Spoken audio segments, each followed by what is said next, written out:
உலகமே பார்த்து வியங்குற ஏஐ மாநாடு, நொய்டா பல்கலைக்கழகத்துடைய அரிய கண்டுபிடிப்பு, நீங்க எப்படி பார்த்து வியக்கிறீங்க? அது இந்தியாவினுடைய ஹாலோனஸை வெளிப்படுத்து. மோடி நியமித்த வைஸ் சான்சலர்ஸ் பல்கலைக்கழகங்களுடைய தரத்தை சீரழித்து ஒரு கேவலப்படுத்தக்கூடிய அளவிற்கு மோடியினுடைய ஏஐ மாநாடு இந்தியாவின் ஏஐ தரத்தை வெளிச்சம் போட்டு காட்டு. நம்ம யூஸ் பண்ணக்கூடிய யூஸராக தான் இருக்கும்.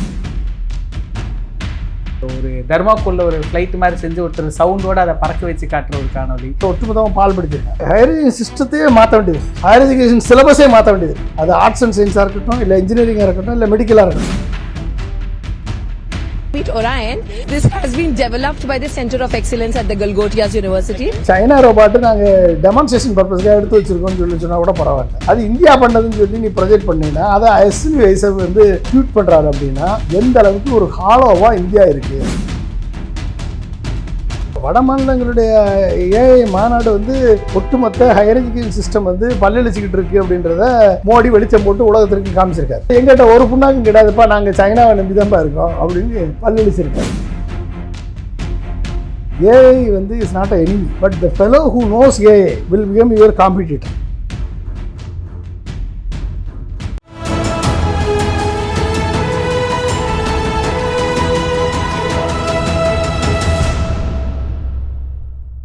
தமிழ்நிறம் நேயர்களுக்கு வணக்கம். இன்று நம்மிடையே அரசியல் விமர்சகர் மற்றும் விஞ்ஞானி டாக்டர் வி பொன்ராஜ் அவர்கள் இணைந்துள்ளார். சார் வணக்கம். சார் வணக்கம்பா. எப்படி இருக்கிறீங்க சார்? நல்லா இருக்கேன் சார். உலகமே பார்த்து வியங்குற ஏஐ மாநாடு இந்தியாவில், அதுலேயே அந்த நொய்டா பல்கலைக்கழகத்துடைய அரிய கண்டுபிடிப்பு, நீங்கள் எப்படி பார்த்து வியக்கிறீங்க? அது இந்தியாவினுடைய ஹாலோனஸை வெளிப்படுத்துது. எந்த அளவிற்கு மத்திய அரசு, மோடியினுடைய தலைமையிலான அரசு, மோடி நியமித்த வைஸ் சான்சலர்ஸு பல்கலைக்கழகங்களுடைய தரத்தை சீரழித்து பல்கலைக்கழகத்தை இந்த அளவிற்கு ஒரு இன்டர்நேஷ்னல் சினாரியோட இன்டர்நேஷ்னல் ஃபோரத்தில் ஒரு கேவலப்படுத்தக்கூடிய அளவிற்கு மோடியினுடைய ஏஐ மாநாடு இந்தியாவின் ஏஐ தரத்தை வெளிச்சம் போட்டு காட்டுகிறது. நீங்கள் ஏஐ ஆர்டிஃபிஷியல் இன்டெலிஜென்ஸ் ரெவல்யூஷன் இன்றைக்கி அட்வான்ஸ்டு டூல்ஸை உருவாக்குனது அமெரிக்கா தான், அமெரிக்க கம்பெனிகள் தான். எப்படி உருவாக்கினா? லார்ஜ் லாங்குவேஜ் மாடல்லையும் நியூரல் நெட்வொர்க்லேயும் அவர்கள் ஆராய்ச்சியை பலப்படுத்தி அந்த லார்ஜ் லாங்குவேஜ் மாடலை எப்படி ஆர்டிஃபிஷியல் இன்டெலிஜென்ஸ் ரெவல்யூஷனுக்கு பயன்படுத்துகிறாங்க, நியூரல் நெட்வொர்க்கை எப்படி ரெவல்யூஷனுக்கு பயன்படுத்துகிறாங்க.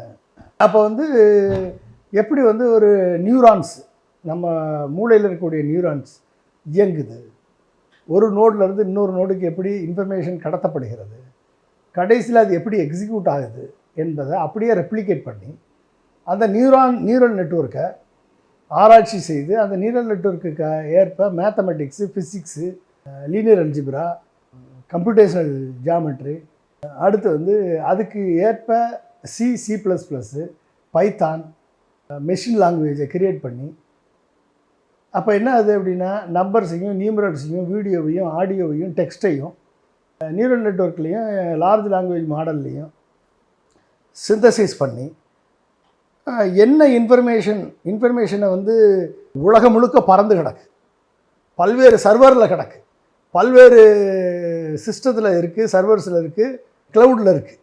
இத்தனை டேட்டாவையும் எடுத்து கல் அவுட் பண்ணி அந்த டேட்டாவை மீனிங்ஃபுல் இன்ஃபர்மேஷனை தேடி என்ன கேள்வி கேட்குறோமோ அதுக்கேற்ப ப்ரெசன்டேஷனை க்ரியேட் பண்ணி அதுக்கேற்ப இன்டெலிஜென்ஸை மேப் பண்ணி கேட்கக்கூடிய கேள்விக்கேற்ப இன்டெலிஜென்ஸை க்ரியேட் பண்ணி அந்த இன்டெலிஜென்ஸோட டேட்டாவை எடுத்து மேப் பண்ணி அதை ப்ரெசன்டபிள் ஃபார்மெட்டில் கொண்டாந்து கொடுக்குது ஏஐ.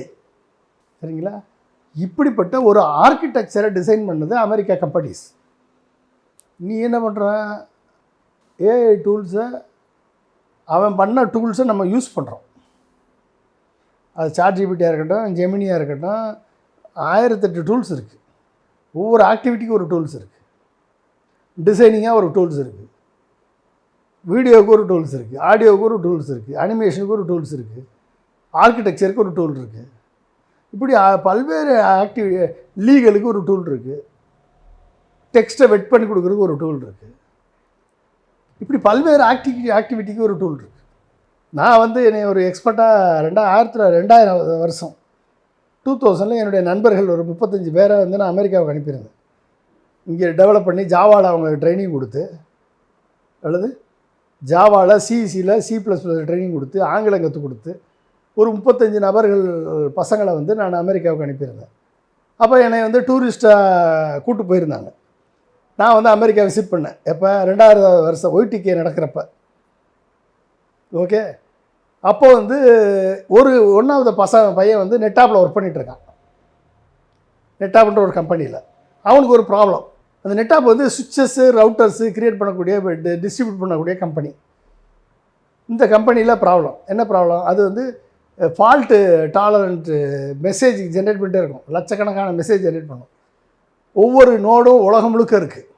அந்த நோட்லேருந்து எந்த நோடு ஒர்க் பண்ணுது, எந்த TCP/IP போர்ட் ஒர்க் பண்ணுது, எப்படி ட்ரான்ஸ்ஃபர் இருக்குது, டேட்டா லேயர் எப்படி இருக்குது, ட்ரான்ஸ்ஃபர் லேயரில் எப்படி இருக்குது, லிங்க் லேயரில் எப்படி இருக்குது அப்படின்னு TCP/IP புரோட்டோக்கால் படி எந்த போர்ட்டு ஃபெயிலியர் ஆகிருக்கு, எதனால் ஃபெயிலியர் ஆகிருக்கு, ஏன் டிராஃபிக் அதிகமாக இருக்குது, ஏன் கன்ஜெஷன் இருக்குது, ஏன் இங்கே டன்னலிங் ஒர்க் பண்ணலை, இப்படி எல்லாம் வந்து ஜென்ரேட் பண்ணிகிட்டே இருக்கும். அது ஒரு நோடில் இருந்தே இவ்வளவு பேப்பர்ஸ் இருக்கும், இவ்வளோ பேப்பர் வரும்.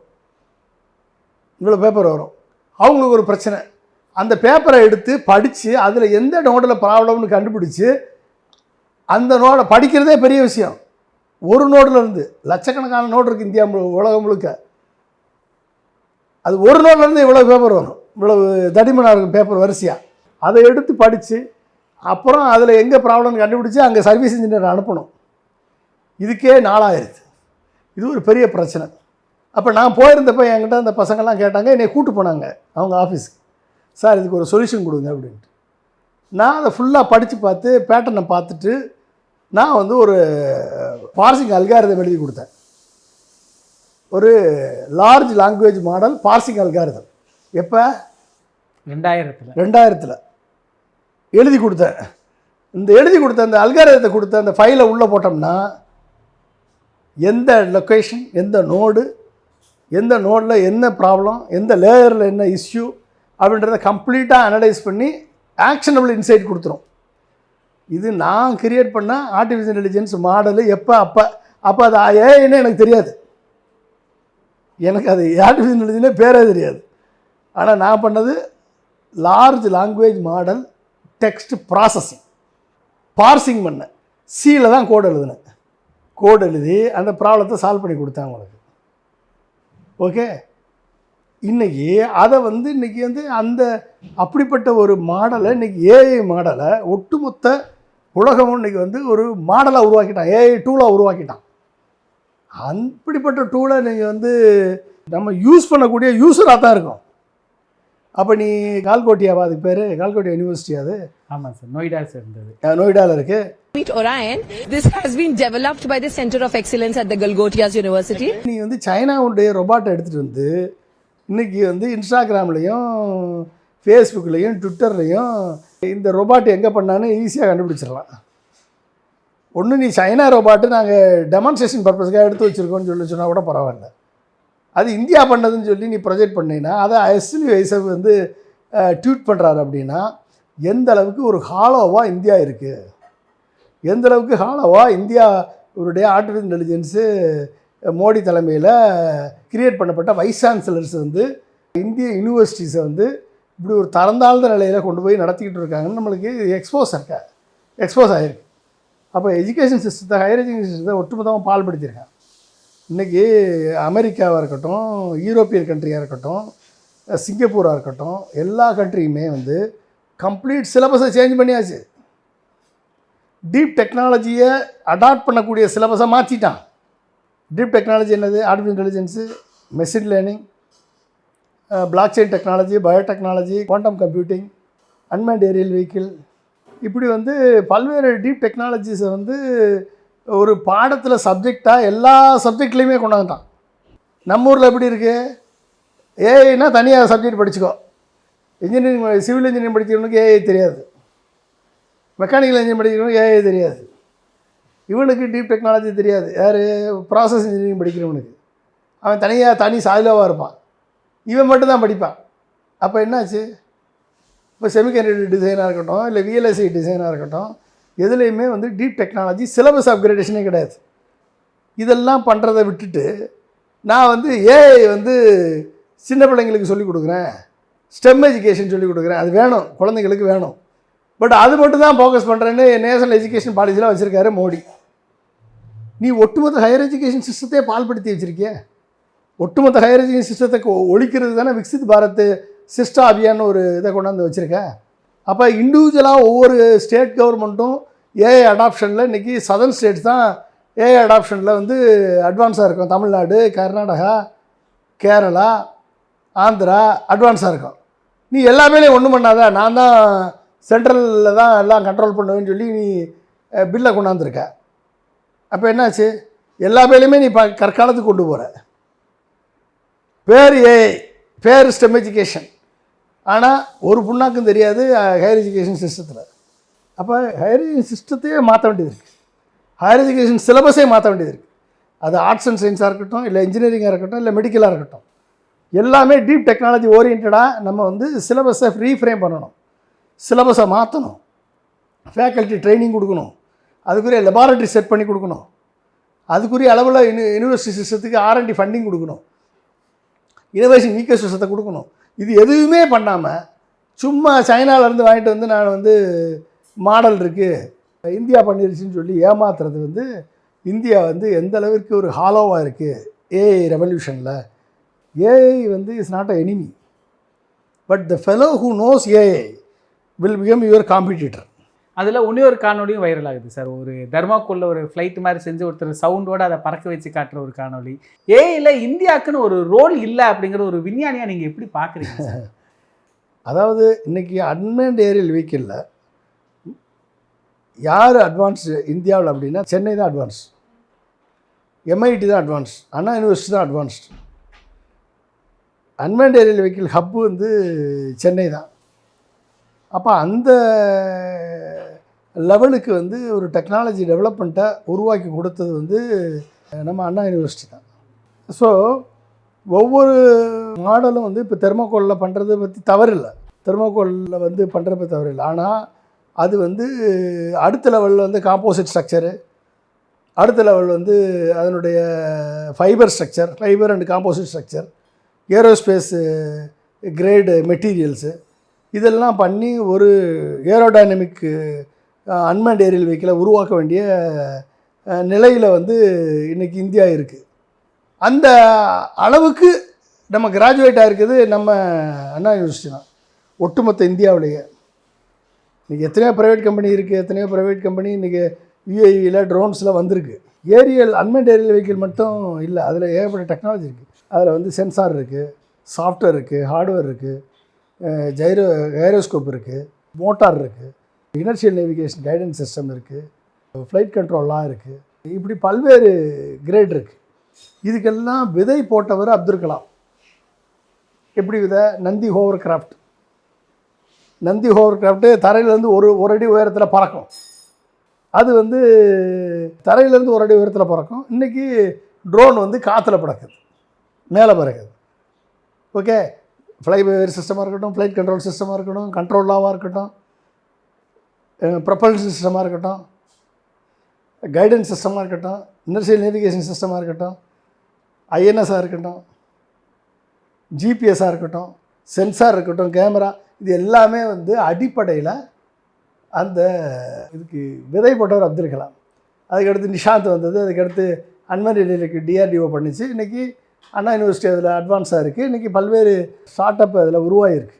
ஓகே, இது வந்து இதுக்குரிய ரிசர்ச் ஃபண்டிங்கோ, இதுக்குரிய சப்போர்ட் சிஸ்டமோ இன்னும் நம்ம டெவலப் ஆகணும், வரணும். அது வந்து வந்துச்சு அப்படின்னா பெரிய லெவலில் உலகத்துக்கு நம்ம சப்ளை பண்ணக்கூடிய ஹப்பாக இந்தியா மாறும். ஒட்டுமொத்தமாக இந்த ஏஐ மாநாடு உலகளாவிய பல தலைவர்கள் எல்லாம் பங்கேற்றிருக்கிறாங்க, பல நிறுவனங்களுடைய சிஇஓக்கள் எல்லாம் இருக்கிறாங்க, மோடியோட பேச்சுவார்த்தை நடத்துகிறாங்க. இது பேசக்கூடிய பொருளாக மாறும், இந்தியாவுடைய தொழில் வளர்ச்சி ஏஐ சார்ந்த தன்மை மாறும் அப்படின்னு பார்த்தா மக்கள் அதை ஏளனமாக சிரிக்கக்கூடிய நிலைமையில தான் இப்போ இருக்குது. இது நீங்கள் எப்படி உணர்றீங்க சார்? அதாவது வட மாநிலங்களில் இப்படி தான் கல்வி நிலைமை இருக்கா? வட மாநிலங்களுடைய ஏஐ மாநாடு வந்து ஒட்டுமொத்த ஹையர் எஜுகேஷன் சிஸ்டம் வந்து பல்லளிச்சிக்கிட்டு இருக்குது அப்படின்றத மோடி வெளிச்சம் போட்டு உலகத்திற்கு காமிச்சிருக்காரு. டேய் தம்பி, ஒன்றும் பிரச்சனை இல்லைப்பா, இந்தியா இந்த லெவலுக்கு தான் இருக்குது, நாங்கள் ஏஐ டூல்ஸ் வச்சுருக்கோம், ஏஐ டெக்னாலஜி வச்சுருக்கோம், ஏஐ எல்லாம் வச்சுருக்கோம், எல்லா செக்டார்லேயும். அது ஏரோஸ்பேஸாக இருக்கட்டும், இல்லை வந்து மெடிக்கலாக இருக்கட்டும், இல்லை வந்து ஆட்டோமொபைலாக இருக்கட்டும், இல்லை வந்து ஆயில் அண்ட் கேஸாக இருக்கட்டும், இல்லை அக்ரிகல்ச்சராக இருக்கட்டும், இல்லை எந்த இண்டஸ்ட்ரியாக இருக்கட்டும், எங்கள்கிட்ட டெக்னாலஜி இருக்குது, எங்கள்கிட்ட டூல்ஸ் இருக்குது, எங்கள்கிட்ட எக்யூப்மெண்ட்ஸ் இருக்குது, எங்கள்கிட்ட அத்தனை சாஃப்ட்வேர் இருக்குது, ஹார்ட்வேர் இருக்குது, நீ வந்து எங்கள்கிட்ட வாங்கிக்கோ அப்படின்னு சொல்கிறதுக்கு, இது சந்தையாக மாற்றுவதற்கு இன்டர்நேஷ்னல் சிஇஓஸ் எல்லாம் கூப்பிட்டு வந்து, இந்த அப்போ எங்கள் ஊரில் சந்தை இருக்குது, நீ கொடுக்குறத வாங்குறதுக்கு நாங்கள் ரெடின்னு சொல்லி கையை தூக்கி காமிச்சிருக்காரு மோடி. அவ்வளோதான். அவங்களுக்கு சந்தையை ஓப்பன் பண்ணி வச்சுருக்காரு. நான் எங்கிட்ட ஒரு புண்ணாக்கும் கிடையாதுப்பா, நாங்கள் சைனாவை நம்பி தான்ப்பா இருக்கோம் அப்படின்னு பல்லளிச்சிருக்காரு. அவ்வளோதான். நிகழ்கால அரசியல் குறித்து பல தகவல்களை பகிர்ந்து கொண்டதுக்கு நன்றிங்க. மிக்க நன்றி. இதே போன்று நிகழ்கால அரசியலின் சாரம்சங்களை அரசியல் ஆளுமைகளின் நேர்காணல் வழியே தொடர்ந்து காண தமிழ் நிறம் வலையொலியை சப்ஸ்கிரைப் செய்யுங்கள். தங்களின் மேலான கருத்துக்களை கருத்துளை பெட்டியில் பதிவிடுங்கள். நன்றி, வணக்கம்.